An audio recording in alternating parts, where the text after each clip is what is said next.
when they were looking at this kundalini or this great world serpent, they also saw this as the sun. There's an internal sun and there's an external sun, but the external one, they called the external one the light bringer. And this was because, if you didn't notice, every single thing that we're seeing in the physical reality is actually a product of the sun. And if you get on certain energies, and maybe you take a few deep breaths and do some whole body breathing, maybe you hit some diamond tree or something, where your frames per second go from, I don't know, the normal human 24 frames per second all the way up to 1,000. And then you could start seeing what's going on between the open spaces of reality. You start noticing that, wow, everything is being sprayed from the sun. It's like there's a code. The sun is spraying its code through everything, and everything has got the code of the sun running through it. Especially this thing, if you're ever looking at someone that is running through people, and that thing that's running through people, we can call the soul. So the words are also like, the words are exact. It's just unfortunate that people also see the sun, S-U-N, as the same as the sun, S-O-N, and they think that the sun is a male, and then they just start falling down the ladder from there, as far as they go into dualism, then they go into the male-female thing, and then they lose their original state. Which, as we are configured now spiritually, since we have a masculine and a feminine side, since we have a actual what you would call flesh, and we have spirit. So you see constantly these two forces that are mended together. But when they're separated, then that's what ensues confusion. That's what the fall is. So they looked at the sun. The ancestors looked at the sun and they said, okay, the sun is connected right into me. It's giving me the life. Like when they say, hey, don't go into the dying of the night, rage against the dying of the light. What they're referring to is that your soul is like a light. It's what's keeping your body warm. And when the soul moves from the body gets cold and lifeless. It moves, the actual body moves into another space. It becomes more like a stone, but it's still conscious. But the soul itself, it has a heat. It's generating. And so what we learned is that just like a male will feel early in the morning with a male body being more configured toward the divine masculine side, also still containing divine feminine, but the sun rises and the energy rises through the male's body and everything stands erect. So the ancestors gave these symbols like a raising of a cobra or a raising of a jed or what they call DJ. And in that energy, you were standing up and you were erect. And so it was easy for the ancestors to identify everything because they felt it inside of themselves, just as you would feel it today. So when we talk about raising the kundalini, it doesn't always mean these full-blown X-Men-like experiences.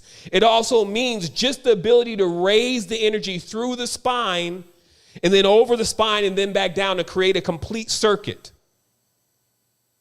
And so it was interesting then because this was like the quest of life that everyone was on before they got sidetracked at Hotel 6. The process of exploring all of the houses or the mansions of your body, that you moved like the sun. So they said that the sun, it has 3 phases. It comes up early in the morning, and that's a certain kind of energy. And as they've shown scientifically that there's like 15 to 20 minute gap in the morning where the sun gives off most of its light to all the plants and all the things that are there to receive it. And then after that, the sun begins to move into another phase, and that phase then goes at its peak at 12 noon. And who can face the sun at 12 noon? See what I mean? That level of power, full vigor, full climax, full magnitude. And then there was the sunset process, where they said the sun then became dag. They called it dag on. This means that it was a fish, because they would notice that the sun would drop below the horizon and then go into the water and then would live in the underworld, which the ancestors said the ocean is the underworld and the ocean is also space. And each of these phases that the soul would go through, you would go through a whole experience. So we've come to learn that experience could be happening over 6,000 years. That experience could be happening over 6 minutes. It just all depends on what part of the cog you're on, what actual part of the consciousness you're on. And let me explain this, because your body is a map. Now, notice how you're present right now in this space, in this matrix, even with me. We're talking together. There's others on the line with us. This is because our primary focus right now is in this space. We've pointed like a laser that is our consciousness into this space called Earth. We believe it's going to be here tomorrow. We believe it's here now. And we're all confirming that in the point-to-point system. So the power, one of the powers that you will receive when you go into a certain stage of awareness is the ability to dematerialize this frequency, basically to remove yourself from this space and put yourself into another space. But as of now, all of our primary consciousnesses are focused into this space, and this is the matrix that we're building on and that we're creating. And what we're doing that with is we're doing that with our soul, or the sun's energy, which has a code. Basically, it has a program in itself that is alive. And this is a vibration or a frequency, also called the verse. It's a song. And this same song is found within our organs inside of our body, which is why they're termed that way. Like somebody can even play you like an instrument. Like there's organs in your body. The frequency of your organs are actually the individual planets that we're seeing in the sky, but they exist inside of us. And so imagine that, because I've said a lot there. Imagine that you're actually a universe, and you're sitting up on, I don't know, Peachtree with some headphones in your ear, listening to this broadcast, waiting on the bus.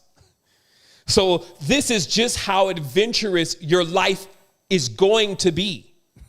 Meaning that all of our lives of what we can see so far are holding nothing compared to all of what we are going to go through and experience together in the total awareness of what is actually happening and what kind of powers we have in this reality.